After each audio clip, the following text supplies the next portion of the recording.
এই দেখ মোবাইল নিয়ে এসেছি দেখি এটা অন হইতেছে। আরে 3000 টাকার মোবাইল, একটু সলা দিয়ে গুতা মারতে হয়। আচ্ছা তোর খবরটা বল। আমার চাকরি হয়ে গেছে। কি বলস? আরে আমি জানতাম তুই পারবি।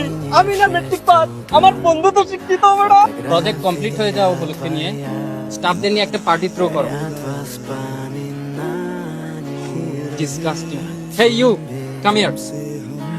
প্রজেক্টের একটা ডিসিপ্লিন আছে, পার্টিতে নতুন জুতা পরা আসবে। স্যার বেতন পাইলে জয়েন না দিতে বেতনের কথা না, তোমাদের অভ্যেস বলে এরকম কেন? স্যার, আসেন।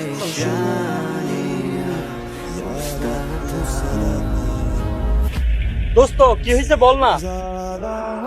পরিবারকে না বলার সমস্যাগুলা বন্ধুদের মন খুলে বলা যায়। চাকরিতে ঢুকতে না ঢুকতে বেতন কিসের, কিন্তু বস তো জানে না বেতন না পাইলে আমাদের পরিবার চলে না, আর ওষুধ চলে না, ছোট ভাই লেখাপড়াও চলে না। আর এ আছে এক জোড়া জুতা নিয়ে। আরে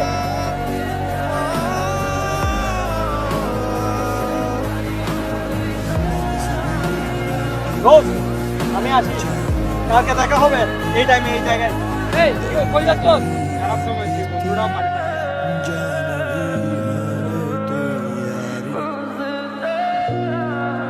এই নে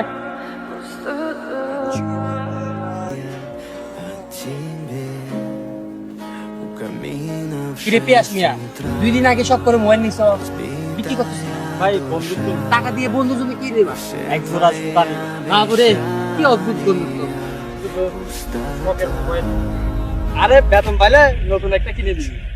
মনে রাখিস মধ্যবিত্ত ছেলেদের পাশে আত্মীয় স্বজন না থাকলেও বন্ধুরা কিন্তু ঠিক হয়ে থাকে।